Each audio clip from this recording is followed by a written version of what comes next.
The paper hit my chest in pieces, sharp, white shards against my skin.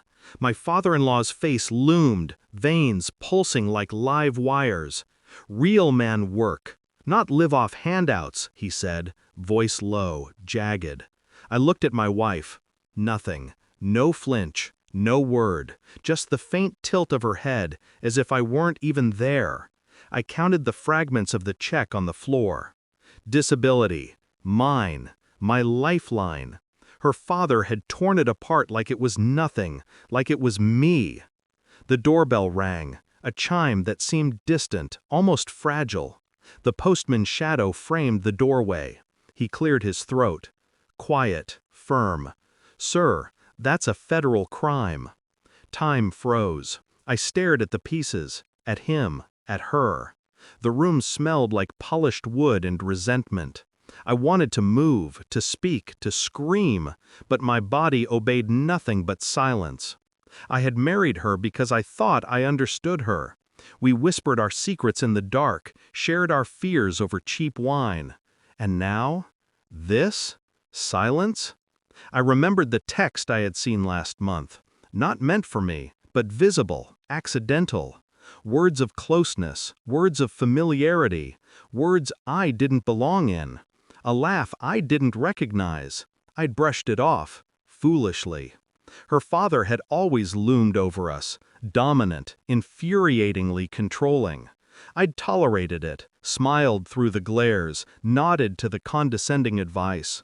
But now, that quiet contempt felt personal. My mind turned over every interaction. Her casual deflection when I asked about family finances. The sudden coldness when I mentioned therapy. The way she avoided certain calls. Small things, insignificant things, until today. I realized then my trust had been misplaced. My partner wasn't defending me. She was absent in my own humiliation. I didn't scream. I didn't throw things. I observed. I watched. Her phone, her messages, the timing of her departures. Patterns emerged, subtle, deliberate. Names that didn't belong, meetings that shouldn't exist. I hired a private investigator. Everything was cataloged, time-stamped, tracked. The details were mundane on the surface. Coffee meetings, long drives, excuses. But the consistency was damning. I conducted my own quiet verification. Receipts, GPS logs, even subtle DNA tests on objects she touched. Each piece confirmed the narrative forming in my mind. She had a life parallel to ours, one I was excluded from. Yet I never confronted her. I moved through the house with the composure of a man unaffected, my rage simmering beneath the skin. My silence became a weapon, sharper than words could ever be. The pieces of the torn check stayed in a small envelope on my nightstand. Constant, a reminder. The report arrived one evening. My hand didn't shake. I stared at the screen. Every suspicion validated. DNA matched, locations matched, every hidden message confirmed. I called her into the study. Calm, neutral. I handed her the report. She read. Her eyes widened. Mouth opened, closed, words failing her. I didn't move. I didn't speak. My silence was louder than any accusation. Her father, summoned by some instinct, appeared in the doorway. His face drained of color. He had never seen me like this, still, composed, immovable. The realization struck them both at the same time. I had known, all along, and now they were exposed. I didn't yell, I didn't strike, I simply walked them through the evidence. Every message, every location, every detail. Her father's jaw tightened. He opened his mouth, then closed it again, too late.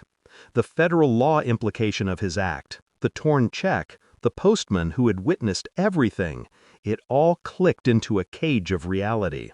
I didn't need to shout. I didn't need to demand apologies. I handed her father a copy of the law reference. He read, slowly. Each word was a nail in his pride. I watched him crumble quietly. Then I looked at her. No fury, only detached observation. She wanted a fight, a defense, a softening. There was none. I walked away. The sound of my boots against the polished floor echoed finality. The envelope of check pieces went into the shredder. Not because I cared for the money, but because I didn't care for their control. I moved through the rest of the night like a ghost among living mistakes. Calm, calculated, detached, no pity, no tears, just observation, just truth. I realized something fundamental. Humiliation cannot touch a mind that has already conquered the lie. Her father, broken. Her, exposed. And me, finally free from expectation, from deceit, from silence. The last thing I remember was the moonlight catching the edge of the envelope shredder. Cold, reflection, sharp, finite. And I walked out of the house knowing that, for the first time, I was untouchable.